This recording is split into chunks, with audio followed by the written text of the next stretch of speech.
So this is what it looks like when you open the first file directly from the PDB. You can see you've got the ribbon view plus whatever things it reckons are interesting. So on the right hand side you've got a display table.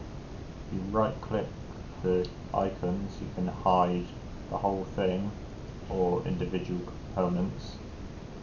So how I usually start is hide all components except the ribbons.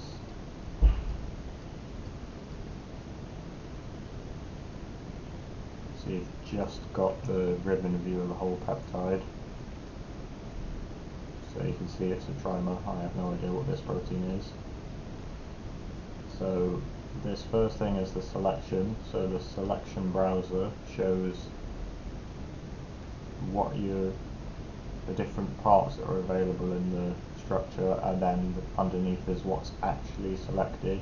So it shows it's selecting the protein excluding these 5 residues, but you can actually just go peptide clear and then peptide all, apply, close. So that's showing all the peptide.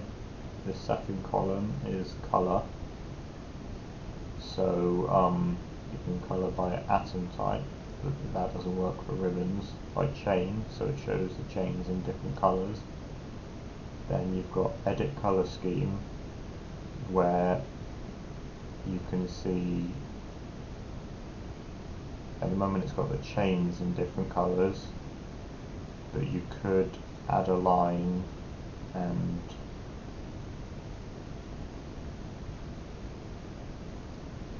select different residues or waters or whatever, or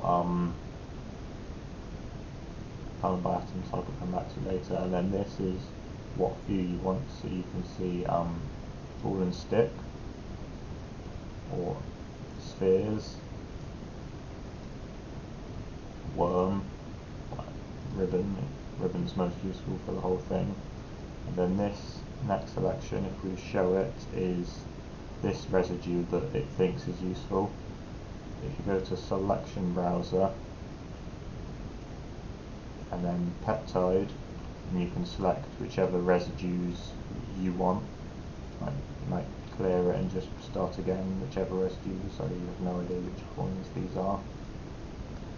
So it's showing these residues on chain A. You can also go back to the selection browser and then close chain A, open chain B, select different residues, or you can copy and paste this and then change it to show B and then C.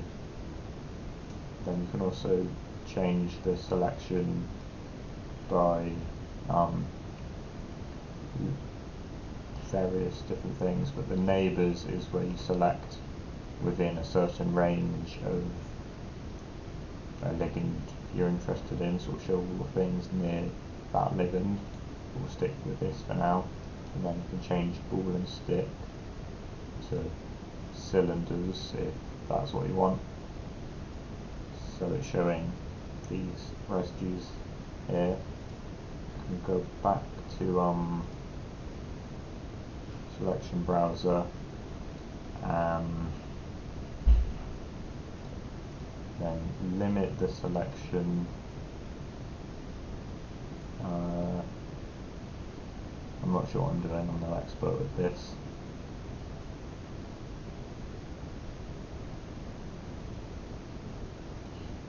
Yeah, this shows side chains of these.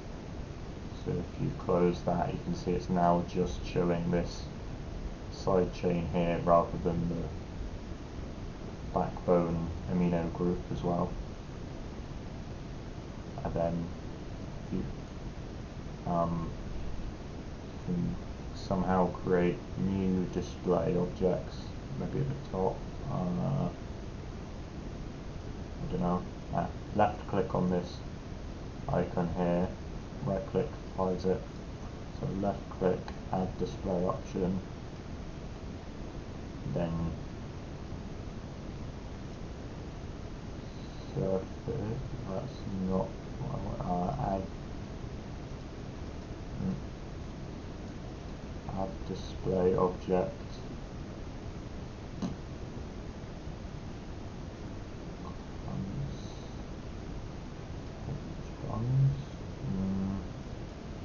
I don't know. This should get you a basic idea just for displaying the residues you like.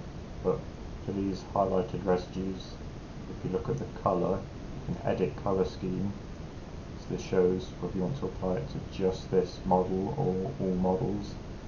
But you've got the standard red for oxygen, blue for nitrogen, yellow for sulfur, and so on. You can change the default colour for unspecified atoms, or a specific colour for carbon as well. So you might put some residues in green for carbon, and then some you could change it to tan, brown. That looks ugly, but we'll go for that for now. And then I don't know if you have any ligands in this structure, but they might already be shown as display objects. So the water is one, so we can show that. That shows all the water as red spheres, but then you can play with the colour scheme and how it's displaying them.